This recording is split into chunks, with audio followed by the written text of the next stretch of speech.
siang kami ucapkan kepada Ibu dosen dan teman-teman semua. Sebelumnya, perkenalkan kami dari kelompok 3 dan berdirinya serta hadirnya kami di Google Meet ini ingin mempresentasikan hasil diskusi kami mengenai sifat-sifat bangun datar, segitiga, segi empat, dan segi banyak. Sebelum kami memulai presentasi kami, alangkah lebih baiknya kami memperkenalkan diri terlebih dahulu. Perkenalkan, nama saya Sarah Nadia, saya sebagai moderator sekaligus pemateri, dan rekan saya Irene Angelina Pandiangan sebagai pemateri 1. Saya Aurelia Septiandari sebagai pemateri 2. Saya Najwa Pasha sebagai pemateri 3. Baik, langsung saja kita memulai materi pertama, yaitu apa itu bangun datar yang akan dibawakan oleh rekan saya, Iren. Kepada Iren, saya persilakan. Baik, di sini saya akan menjelaskan mengenai bangun datar. Yang dimana kita tahu bangun datar adalah bentuk dua dimensi yang dibatasi oleh garis lurus atau lengkung dan memiliki panjang serta lebar, namun tidak memiliki tinggi atau ketebalan. Bangun datar sering juga kita gunakan di dalam kehidupan sehari-hari, seperti yaitu persegi. Kita tahu persegi memiliki 4 sisi sama panjang, 4 sudut siku-siku. Dalam kehidupan sehari-hari kita sering melihatnya baik di tubuh bin keramik dan papan catur. Lalu ada itu persegi panjang yang dimana sisinya berhadapan sama panjang, 4 sudut siku-siku. Dan sering kita juga lihat di dalam bentuk buku tulis maupun meja. Lalu ada itu segitiga. Kita tahu segitiga memiliki 3 sisi, seperti dalam kehidupan sehari-hari bentuknya seperti sudut rambu jalan atau atap rumah. Lalu ada itu lingkaran, yang dimana lingkaran tidak memiliki sisi, satu titik pusat seperti piring dan jam dinding. Lalu ada jajar genjang, yang dimana sisi berhadapan sejajar dan sama panjang, permukaannya seperti meja piring. Lalu ada bela ketupat, yang dimana 4 sisi sama panjang, diagonal berpotongan, tegak lurus, yang sering kita lihat dalam hiasan ketupat. Lalu ada yang terakhir yaitu layang-layang, yang dimana layang-layang 2 pasang sisinya sama panjang, seperti layangan dan motif batik. Lalu ada unsur-unsur bangun datar, yang dimana kita tahu unsur-unsur bangun datar yang terdiri dari titik sudut atau vertex, yang dimana pertemuan antara 2 sisi. Lalu ada sisi atau side, yang dimana garis pembatas bangun bisa lurus ataupun lengkung. Lalu diagonal, yang menghubungkan 2 titik sudut yang tidak bersebelahan, dan ada sudut atau angle, yang dimana ruang di antara 2 sisi yang tidak berpotongan. Seperti yang kita lihat dalam PPT, ini adalah unsur-unsur bangun datar yang terdiri dari sisi, titik sudut, diagonal, dan juga panjang dan lebar. Baik, sekian materi yang bisa saya sampaikan. Saya kembalikan kepada moderator. Terima kasih kepada Iren. Materi selanjutnya yaitu segitiga yang akan dibawakan oleh rekan saya, yaitu Aurel. Kepada Aurel, saya persilakan. Terima kasih. Selanjutnya ada materi tentang segitiga. Segitiga adalah bangun datar 2 dimensi yang dibentuk oleh 3 sisi berupa garis lurus dan 3 titik sudut yang saling terhubung. Titik pertemuan antara 2 sisi disebut titik sudut, sedangkan garis lurus yang menghubungkannya disebut sisi segitiga. Jumlah ketiga sudut dalam segitiga selalu 180 derajat. Segitiga merupakan salah satu bentuk dasar dalam geometri dan memiliki banyak penerapan dalam kehidupan sehari-hari seperti pada desain bangunan, konstruksi jembatan, atap rumah, lampu lalu lintas, serta berbagai alat teknik dan seni. Selanjutnya ada sifat-sifat segitiga. Yang pertama itu memiliki 3 sisi dan 3 sudut. Yang kedua, jumlah ketiga sudut dalam segitiga selalu 180 derajat. Yang ketiga ada panjang salah satu sisi selalu lebih kecil dari jumlah 2 sisi lainnya. Yang keempat ada memiliki keliling dan luas yang dapat dihitung dengan rumus tertentu.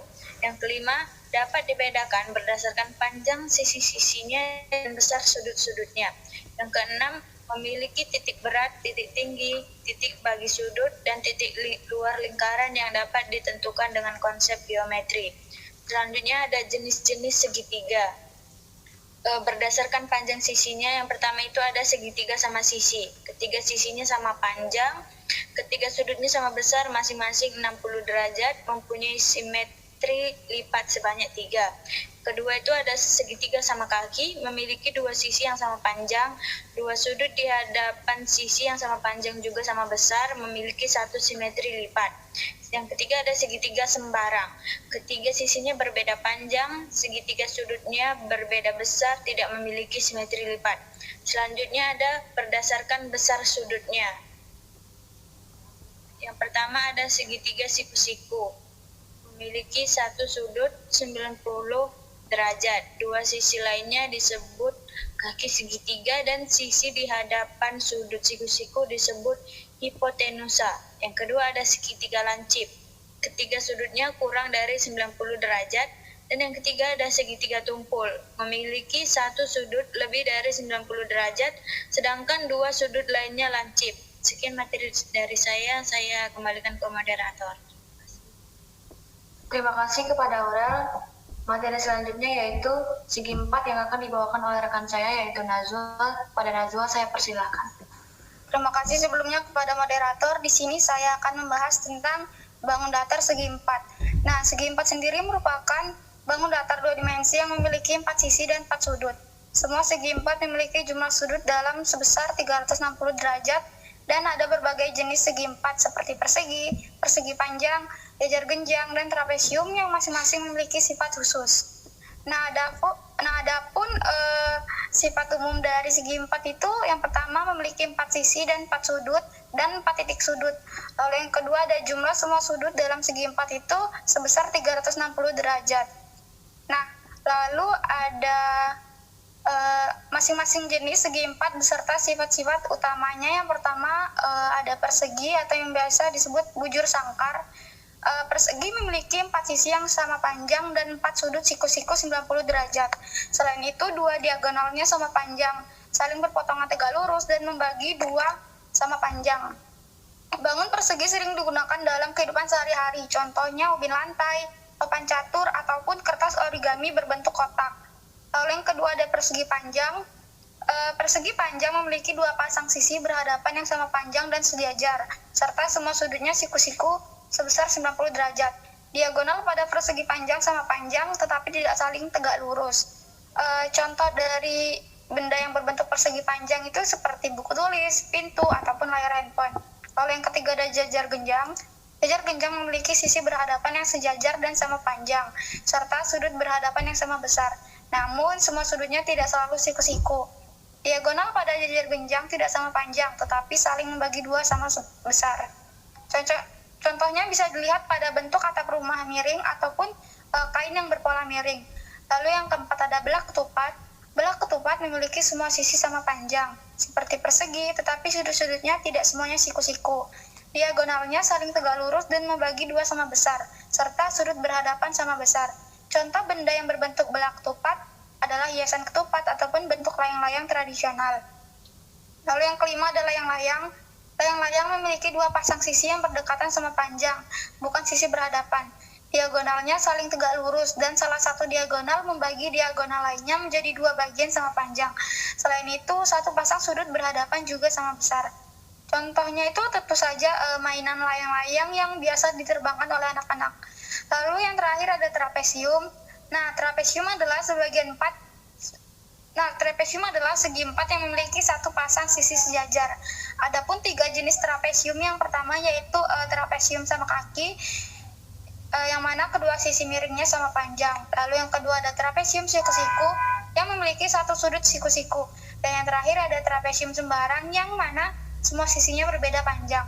Nah, contoh dari bangun datar trapesium itu bisa dilihat pada atap rumah, jembatan, ataupun rambu lalu lintas berbentuk miring.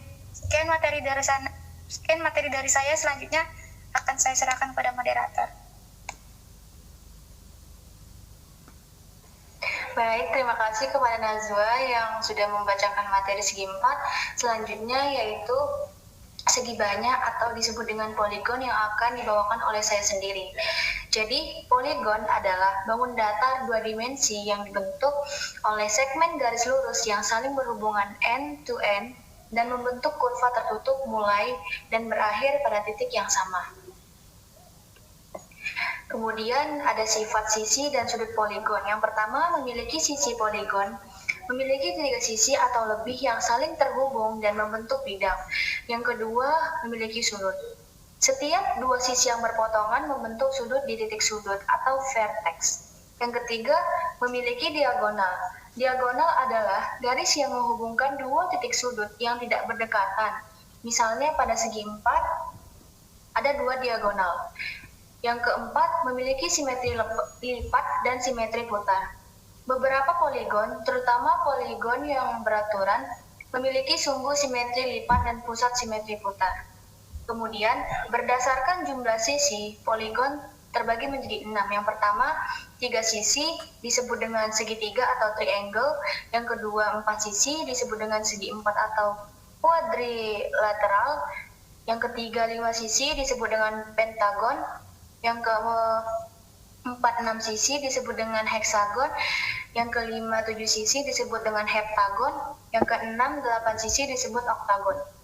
Kemudian berdasarkan sifat sisi dan sudut terbagi menjadi 2. Yang pertama, reguler atau regular polygon. Yang kedua, irregular atau irregular polygon.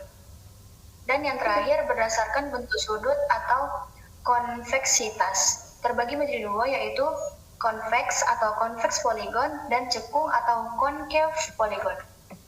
Mungkin itu saja yang bisa kami sampaikan. Di sini saya akan membacakan kesimpulan dari materi kami, yaitu belajar tentang sifat bangun datar seperti segitiga, segi 4, dan segi banyak sangat penting dalam memahami geometri dan pengukuran. Melalui geometri, kita bisa mengenal bentuk dan sifat setiap bangun datar, seperti jumlah sisi, sudut, dan panjang sisinya. Sedangkan melalui pengukuran, kita bisa menghitung keliling dan luas dari bangun-bangun tersebut dalam kehidupan sehari-hari. Jadi, geometri dan pengukuran saling berkaitan. Geometri membantu kita mengenali bentuk, sementara pengukuran membantu kita mengetahui ukuran dan besarnya. Dengan begitu, kita bisa menggunakan konsep ini untuk menyelesaikan masalah nyata. Misalnya saat membuat pola, menghitung luas tanah, atau mendesain suatu benda. Mungkin itu saja yang bisa kami sampaikan. Lebih dan kurang kami mohon maaf. Wassalamualaikum warahmatullahi wabarakatuh.